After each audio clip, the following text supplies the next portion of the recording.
The RG35XX H is so amazing, I got too absorbed playing it last week, and I missed actually making this video when I wanted to. Seriously, I spent the past week on a family spring break trip, and I was completely absorbed in Hideo Kojima's Snatcher. I'm talking 3 to 4 hours a day working my way through the mystery of the Snatchers in Neo Kobe City. So that's a ton of time with the RG35XX H, and I have to say, on my journey through the handheld retro consoles, this one's pretty up there. Before we get too far into the video, I would like to mention that nobody gave, loaned, sent, or provided me this console. I paid for it myself with my own money, and these are, again, for better or for worse, my own opinions. Next up, let's cover the ordering options and price, because like the others, there is some variance depending on where and when you buy. You can buy the H directly from Anbernic for about $68 brand new. And something to note here that I should have realized sooner, this sounds cheaper than it actually is. Depending on where you live, the shipping for this could add significantly to the bottom line. For example, shipping for me cost $12, making buying direct a little less appealing. You could also buy this on Amazon, which is where I bought mine, for about the same price as buying it direct plus shipping. And I say it about, right? Every time I say something about buying one of these things on Amazon, there's so many third parties selling this, and each of them have their own discount. Each of them have their own price. So it's hard to say, hey, it will cost you X number of dollars and cents. So about $80 overall. And in a new place I've started looking, based on your comments, you could also find this on the TikTok shop. Well, that was hard to say. For again, around $80. This is even more volatile than Amazon. So some days there's like 40% off coupons. Some days it's like full price. So keep on the lookout, but I think we're safe to call this an even 80 bucks to get the horizontal RG. You can get clear white or purple and a solid colored matte black, which obviously is the one that I went for. For that money, you'll get a 3.5 inch 640 by 480 IPS display, H700 quad core ARM Cortex A53 processor, dual core G31 MP2 GPU, 1 GB of DDR4 RAM, 2 micro SD card slots with an included card, and it can do 2.4 to 5 GHz Wi-Fi and Bluetooth 4.2. A lot of spec jargon in there. Turning on the console greets you with a familiar operating system if you've used the other Anbernic RGs in the past. It's very easy to navigate and find your system/game of choice. Performance is smooth, without much in the ways of stutters or jitters moving through the menu or opening up programs and games. Much like we saw in the RG35XX Plus, there are a little more customization options in the menus here as opposed to their older consoles,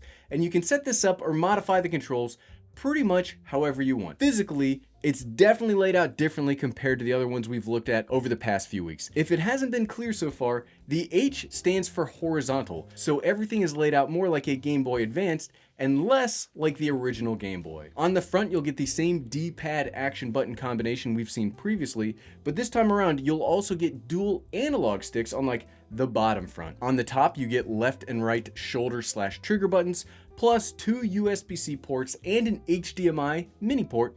More on these later. On the bottom, you'll find the 2 SD card slots and these speakers, which, yes, again, we will talk more about the speakers in a little bit. On the left, you'll get the volume rocker, and on the right, power and reset. In addition, on the back, you'll find 2 little non-slip pads, and these aren't really meant, at least I haven't noticed them as being like that great when you're holding the console. It more seems to be when you set it down, if you're going to use it connected to a TV, so that it doesn't move around as much. The layout, the physical design of this console actually starts us off on the things that I've liked and disliked after my about 20 straight hours of use. Just right off the bat, the horizontal configuration is so much better in my hands compared to the, I guess you'd call it traditional, the Game Boy-esque layout from the others. Like, just the way that I hold the console, it just feels so much better. Because your hands are spread apart more and have a little more space to operate, I do find this console to be comfortable for long periods of time. Seriously, I think I had 4 or 5 hour sessions on here, and I don't know that I could have done the same thing on the standard RGs. This is just so comfortable to hold, and the horizontal layout makes a ton of sense. Obviously, it's not just Gary coming up with this. Manufacturers have come to this realization as well, because look at the Switch, the Steam Deck.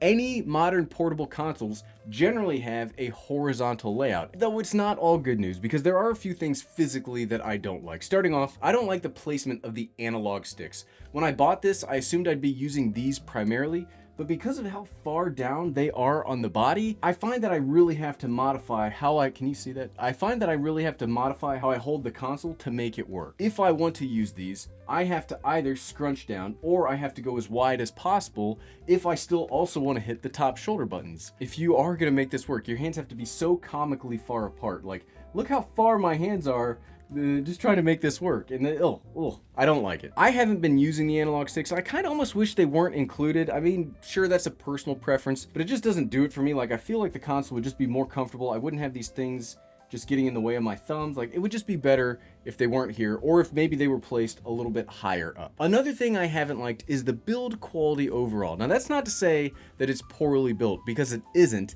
And I think in a vacuum, you probably wouldn't have any issues at all. But I just came from the RG35XX Plus, great heft, great matte feeling. Everything about this device feels high quality. The H feels less so. The finish is smoother and it feels cheaper overall. When I'm holding it, my fingers just slide on the back and it just gives it a lesser sort of feel. And it could be a trick of perspective, but it feels lighter and hollower compared to the other consoles I've used. I mean, listen to this.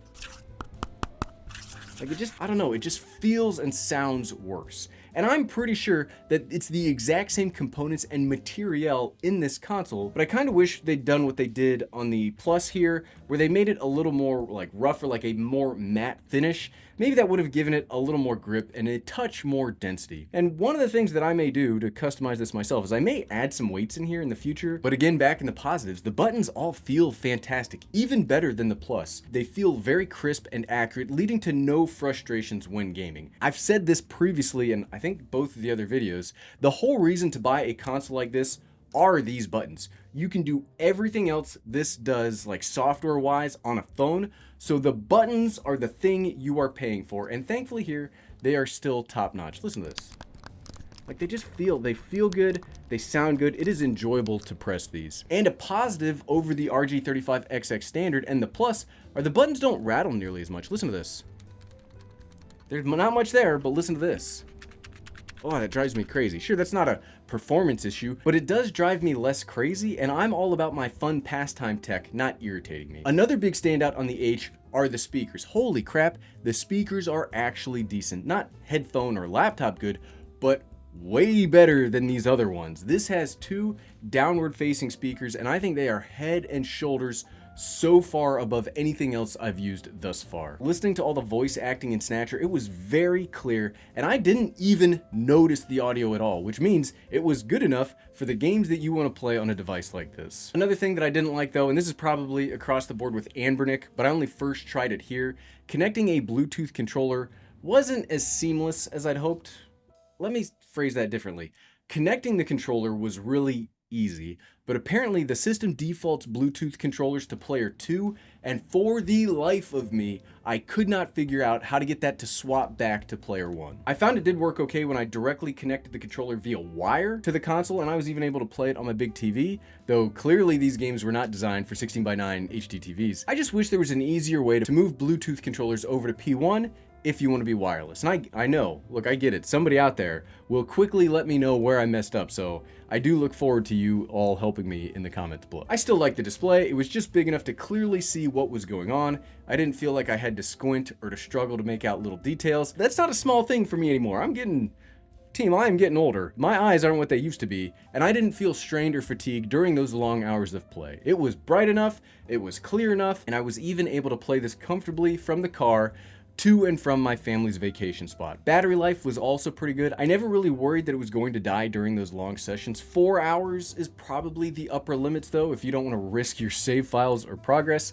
I found it charged pretty fast once plugged in, but you aren't gonna get, or at least I didn't experience, 8 to 9 hours or like a full workday's worth of use here. And I guess I don't actually expect that from a console like this anyway. Okay, Gary, all that aside, what did you think? Well, I like this. Obviously, I like this a lot. I liked it so much that I spent too much time playing games on it instead of actually making the video last week. The RG3 horizontal model is so good, and I've already got a list of games that I'm going to start working through on it. The layout is just perfect, especially for older folks that don't have the thumb dexterity anymore to spend hours on a gaming device like the standard RG35s. The price is about right for the quality and the features you get, and overall, I think it's a fantastic purchase and the one that I would recommend well above the RG35XX standard or plus. But what about you? What is your retro game console of choice? Let us all know in the comments below. And if you want to see more about the plus, click here. Click, click, click, click, click, click, click.